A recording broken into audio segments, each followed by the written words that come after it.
اور رحم کی بھیک مانگتے رہے، لیکن سلطان ان کو بخشنے کو تیار نہ تھے۔ سلطان نے ان کی آزادی کی واحد قیمت یہ ہی مقرر کی کہ وہ سلطان کی شرط پوری کرتے، مگر لڑکے جانتے تھے قیامت تک بھی اس قید خانے میں رہیں گے، تب بھی سلطان کی شرط کو پورے کرنے کے لائق نہیں بن سکیں گے۔ پہرے دار سمجھ گیا تھا، اس نے ان دونوں لڑکوں کو اندر دھکیلا، زندان خانے کا دروازہ باہر سے بند کر دیا۔ اندر سے دونوں لڑکوں کے آؤ بکا اور چیخ و پکار کی آوازیں آنے لگی۔ سلطان نے اپنے قدموں کو واپس موڑا اور محل کی جانب بڑھ گئے۔ ان دونوں ہم جنس پرستوں کا وقت اب شروع ہونے والا تھا۔ دن پر دن گزرتے چلے گئے، موسم آئے اور بیت گئے، سلطان کی دی ہوئی شرط پوری نہ ہو سکی، نہ ہی مصر میں بارش ہوئی۔ قحط سالی اپنے عروج پر پہنچ گئی۔ ایسے میں سلطان نے کئی ممالک سے رابطے کیے جنہوں نے مختلف چیزوں کے عوض مصر کو خوراک اور غلہ مہیا کیا۔ سلطان نے بہترین حکمت عملی اپنائی تھی، لیکن اس کے باوجود ملک میں شدید تنگی کا دور تھا۔ صبح اٹھتے ساتھ ہر کوئی طلبگار آنکھوں سے آسمان کی جانب دیکھنے لگتا کہ شاید آج بارش برس جائے۔ ایسے ہی طلبگار آنکھیں سلطان کے زندان خانے میں قید تھیں، جنہیں آسمان تو نظر نہ آتا تھا، لیکن ان کی طلب آزادی تھی۔ انہیں بارش سے کوئی غرض نہیں تھی، انہیں خواہش تھی تو بس یہ کہ کسی طرح وہ اس قید خانے سے چھوٹ جائے۔ یہ وہی دو کمسن قیدی تھے جو ہم جنس پرستی کے جرم میں زندان خانے میں قید تھے۔ انہیں قید میں کئی برس گزر چکے تھے، مگر ابھی تک سلطان کی دی ہوئی شرط پوری نہ ہوئی تھی۔ سلطان اکثر اس زندان خانے کا جائزہ لینے کے لیے آیا کرتے۔ کوڑے پڑتے وقت ان قیدیوں کی چیخیں آسمانوں کو چیر ڈالتی، مگر سلطان کے دل میں ان کے لیے کوئی رحم نہ آتا۔ وہ جانتے تھے یہ دونوں وہ ناسور ہیں جنہیں اگر آزاد کر دیا جائے تو یہ پورے معاشرے کو گنزدہ کر دیں گے۔ یہ سب کچھ اسی طرح جاری تھا کہ اچانک ایک روز سلطان کو یوں محسوس ہوا کہ آسمان زمین پر آ گرا ہے۔ جب ان دونوں کمسن قیدیوں نے سلطان کو پیغام بھیجا کہ انہوں نے سلطان کی دی ہوئی شرط پوری کر لی ہے، اب انہیں آزاد کر دیا جائے، یہ پیغام لانے والی کوئی اور نہیں بلکہ زندان خانے کا پہرے دار ہی تھا، جو نظریں چراتے ہوئے سلطان کو اطلاع دے رہا تھا۔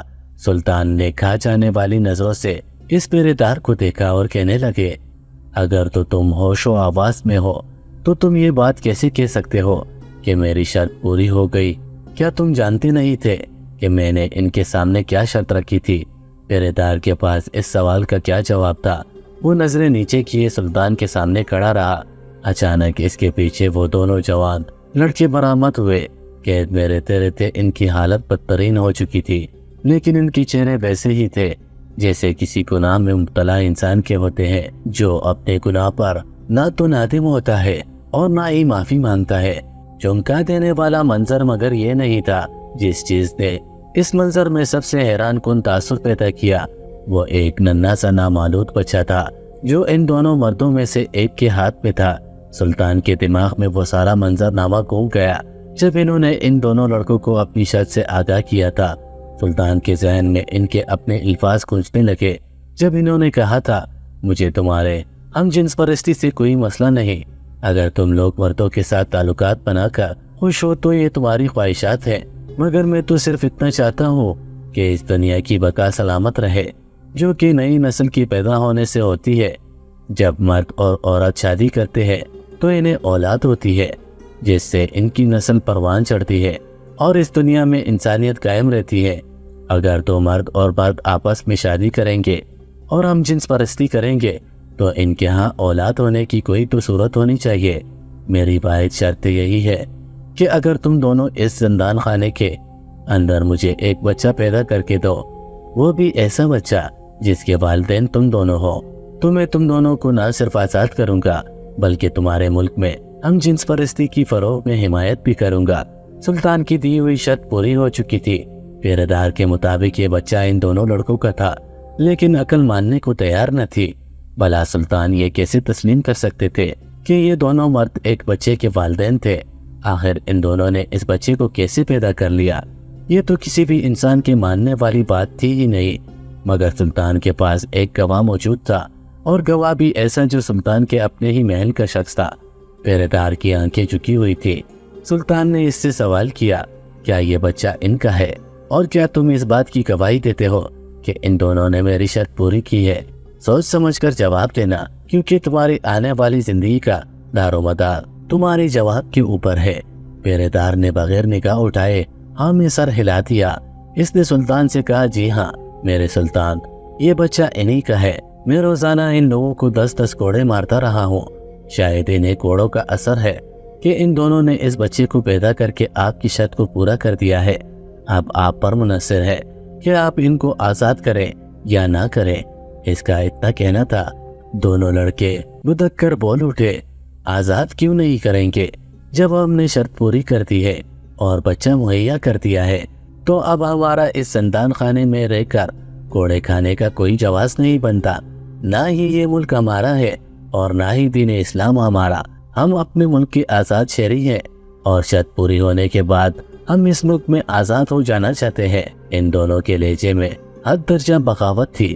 سلطان کو معاملے کی گڑبڑ اور سنگینی کا احساس ہو گیا، لیکن سلطان جانتے نہ تھے کہ معاملہ ابھی مزید خراب ہونے والا ہے۔ ابھی یہ سب سلطان کے دربار میں ہی موجود تھے کہ وزیر دربار کے اندر داخل ہوا۔ وہ آواز پختہ تھا اور اس کے چہرے پر ہوائیں اڑ رہی تھی۔ اس نے بڑے ہی بکھلائے ہوئے انداز میں آ کر سلطان کو مخاطب کیا اور کہنے لگا، اے سلطان، یہ دونوں لڑکے جس ملک سے تعلق رکھتے ہیں اس کا بادشاہ بغیر اطلاع دیے یہاں آ پہنچا ہے اور اس کے تیور خطرناک ہے۔ ایسا محسوس ہوتا ہے کہ وہ آپ سے سخت انداز میں کوئی سوال جواب کرنا چاہتے ہیں۔ سلطان کے کان کھڑے ہو گئے۔ آخر یہ کیا ماجرا تھا؟ پہلے یہ دونوں لڑکے بچہ پیدا کر کے لے آئے تھے اور اب ان کا بادشاہ اچانک بغیر اطلاع دیے سلطان کے دربار میں آ پہنچا تھا۔ سلطان نے وزیر کو حکم دیا کہ بادشاہ کو باعزت اور احترام سے اندر بھیجا جائے۔ زیادہ دیر نہ گزری تھی کہ بادشاہ چند افراد کے لشکر کے ساتھ دربار کے اندر داخل ہوا۔ بادشاہ کے تیور خطرناک معلوم ہو رہے تھے، لیکن وہ رکھ رکھاؤ والا انسان تھا۔ سلطان نے اسے بے حد عزت سے اپنے دربار میں بٹھایا اور اس کی خوب آؤ بکت کی اور اس سے اس کے آنے کا مقصد پوچھا۔ بادشاہ نے سلطان سے کہا، اے سلطان، یہ دو لڑکے جو آپ مجھ سے یہ کہہ کر لے کر آئے تھے کہ یہ آپ کی شرط پوری کر دیں گے تو آپ انہیں مجھ تک واپس روانہ کر دیں گے، وہ بھی خیر و عافیت سے، اور ساتھ ہی آپ اس بات سے بھی انکار نہیں کریں گے کہ ہم جنس پرستی میں کوئی برائی نہیں ہے۔ لیکن مجھے اطلاع ملی ہے کہ ان لڑکوں نے آپ کی شرط پوری کر ڈالی ہے۔ میں خود حیران ہوں کہ آخر ایسے کیسے ممکن ہوا ہے۔ میں اس واقعے کی چھان بین کرنے کے لیے یہاں آیا ہوں، لیکن اگر یہ بات سچ ثابت ہوئی اور ان لڑکوں نے واقعی آپ کی اولاد پیدا کرنے والی شرط کو پورا کیا ہے تو پھر آپ کو اپنا وعدہ پورا کرنا ہوگا۔ بادشاہ کی بات سنتے ہی سلطان سمجھ گئے کہ محل میں کوئی نہ کوئی شخص ایسا ضرور موجود ہے جس کی وفاداریاں ان ہم جنس پرستوں کے ساتھ ہے اور اس بادشاہ کے ساتھ بھی۔ مگر سلطان کو یہ داؤ عقل مندی کے ساتھ کھیلنا تھا۔ بادشاہ کے ساتھ ساتھ ان کی سفارتی تعلقات تھے اور اس وقت مصر کے معاشی صورتحال ایسے نہیں تھی کہ وہ بادشاہ کے ساتھ جنگ کا ماحول بناتے، لیکن ان کے سامنے دنیا بعد میں اور دین پہلے تھا۔ یک سلطان کے ذہن میں ایک ترکیب آئی۔ وہ جانتا تھا کہ کس طرح سام کو بھی مارا جا سکتا ہے اور لاٹھی بھی بچائی جا سکتی ہے۔ سلطان کے غیظ و غضب کے سامنے اس وقت کوئی نہیں ٹھہر سکتا تھا۔ 3 فریقین میں سے 2 غیر مسلم تھے اور بادشاہ کے ملک سے تعلق رکھتے تھے جو اصل مجرم تھا، مگر تیسرا شخص سلطان کے اپنے دربار کا تھا۔ وہ عرصہ دراز سے زندان کا پہرے دار تھا۔ سلطان جانتے تھے کہ ہو نہ ہو اس شخص کا کوئی نہ کوئی کردار ضرور ہے جو ایک ناممکن بات پر اپنی گواہی پیش کر رہا ہے۔ یہ اخلاق سلطان اٹھے اور انہوں نے اپنی تلوار نکال کر اس شخص کی گردن پر رکھ دی۔ پہرے دار کی آنکھیں ابل پڑی، اسے اپنی موت یقیناً نظر آنے لگ گئی تھی۔ سلطان نے اسے مخاطب کیا اور کہا، میں جانتا ہوں کہ تو ہی غدار ہے، صرف ایک لمحے میں مجھے میرے سارے سوالوں کی جواب دے دے تاکہ تو نے یہ سب کچھ کیوں کیا اور کیسے کیا۔ زندان خانے میں ان دونوں لڑکوں تک صرف تیری رسائی تھی۔ آخر کیا وجہ تھی کہ تو نے ان ہم جنس پرستوں کے ساتھ دیا اور مجھ سے غداری کی؟ اگر تو جواب نہیں بھی دے گا تو ایک لمحے کے بعد میں تیری گردن کاٹ دوں گا۔ بہتر یہی ہے کہ جواب دے تاکہ تیری جان بخشی آسانی سے ہو۔ پہرے دار سلطان کی ہیبت کے سامنے لرزنے لگ گیا اور فر ایسے بولنے لگا جیسے کوئی سبق یاد کیا ہو۔ اس نے لمحے سے پہلے ہی اور کہنے لگا، اے سلطان، آپ نے درست پہچانا، یہ بچہ میں نے ہی انہیں مہیا کیا ہے۔ وجہ یہ ہے کہ عرصہ دراز سے ان کے ساتھ پہرےداری کرتے ہوئے میں ان گٹھیا حرکات کو دیکھتا رہا اور آخرکار ان لوگوں نے مجھے بھی راغب کر لیا کہ میں بھی ان کی طرح ہم جنس پرستی میں مبتلا ہو جاؤں۔ خدا جانے مجھے گناہ نے کیسے اپنی طرف راغب کر لیا اور میں بھی ان کے ساتھ شامل ہو گیا۔ اب جب میں گناہ میں شامل تھا تو انہوں نے مجھ سے باہر نکلنے کے لیے درخواست کی۔ میری آنکھوں پر پٹی بن چکی تھی۔ میں نے ان کے ساتھ وفاداری کے چکر میں آپ کے ساتھ اپنا پرانا تعلق خراب کر لیا۔ میں نے ہی یہ نامالود بچہ انہیں مہیا کیا ہے تاکہ یہ آپ کو دکھا کر شرط کا پورا ہونا ثابت کر سکیں۔ میں ہی وہ بدبخت ہوں جس نے خفیہ طریقے سے ان کے بادشاہ تک اطلاع پہنچائی کہ ان کے ملک کے شہریوں کے ساتھ یہاں پر زور و زبردستی اور ظلم ہو رہا ہے۔ میں جانتا ہوں مجھے معافی نہیں ملے گی۔ اگر آپ مجھے معاف کر بھی دیں گے تب بھی اللہ کے دربار میں مجھے معافی نہیں مل سکتی، اسی لیے میں چاہتا ہوں کہ آپ مجھے سزا دیں۔ یہ کہتے ہی یہ پہرے دار رونے لگ گیا۔ سلطان پر اس قدار کے آنسو کا کیا اثر ہونا تھا؟ شاید پہرے دار کے اندر یہ خیال تھا کہ آنسو بہا کر سلطان کے غیظ و غضب سے بچ جائے گا، لیکن اگلے ہی لمحے سلطان نے تلوار کی بار سے اس کی گردن اڑا دی۔ اس کی بے جان لاش زمین پر گر کر تڑپنے لگ گئی۔ یہ غداری اور ہم جنس پرستی کی سزا تھی۔ اس کی لاش زمین پر گرنے کی دیر تھی کہ دونوں لڑکے بچہ زمین پر پھینک کر سلطان کے قدموں میں گر گئے اور گڑگڑانے لگے۔ انہیں اپنی موت نزدیک نظر آ رہی تھی۔ سلطان نے آگے بڑھ کر ان میں سے ایک کی گردن پر تلوار رکھی اور بادشاہ سے پوچھا، اب جب کہ یہ ثابت ہو گیا کہ یہ دونوں مرد بچے پیدا کرنے کے لائق نہیں، تو تم مجھے بتاؤ کہ تم اپنے ملک میں نسل کی بقا کیسے کرو گے؟ ہم جنس پرستی وہ لعنت ہے کہ کل کو تم اپنے ملک میں افراد کو ترسو گے۔ مرد عورتوں سے شادی کر کے ذمہ داریوں کے پابند ہوتے ہیں، بچہ پیدا کرتے ہیں، نسل بڑھتی ہے۔ یہ ایک پاکیزہ معاشرہ ہے، لیکن مرد کے ساتھ اپنی نفسانی خواہشات پوری کرنے لگ گئے تو دنیا کے سمت میں جائے گی۔ مجھے جواب دو۔ بادشاہ غیر مسلم تھا مگر عقل مند تھا۔ اسے سلطان کی بات سمجھ میں آ گئی۔ سلطان کی دہشت کو جو اس نے دیکھا تو اس کی ٹانگیں کانپنے لگ گئی۔ اس نے سلطان سے کہا، یہ دونوں لڑکے میں نے آپ کو غلام کے طور پر عطیہ کر دیے تھے، آپ کی مرضی، آپ ان کے ساتھ جو سلوک کریں۔ میرا فیصلہ یہ ہے کہ میں اپنے ملک میں ہم جنس پرستی کا قانون نافذ نہیں کروں گا، کیونکہ اس سے میرے ہی ملک کا مستقبل برباد ہوگا۔ دونوں لڑکوں کی آہ و بکا جاری تھی مگر سلطان فیصلہ کر چکے تھے۔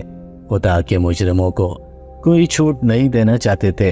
سالوں کی سزا اور قید نے بھی ان دونوں کے دل و دماغ کو نہیں بدلا تھا، بلکہ وہ جھوٹ کا سہارا لے کر اس زندان خانے سے فرار ہونا چاہتے تھے اور باہر نکل کر نہ جانے اپنی جیسے ہی کیسے ناصور پھیلانے والے تھے۔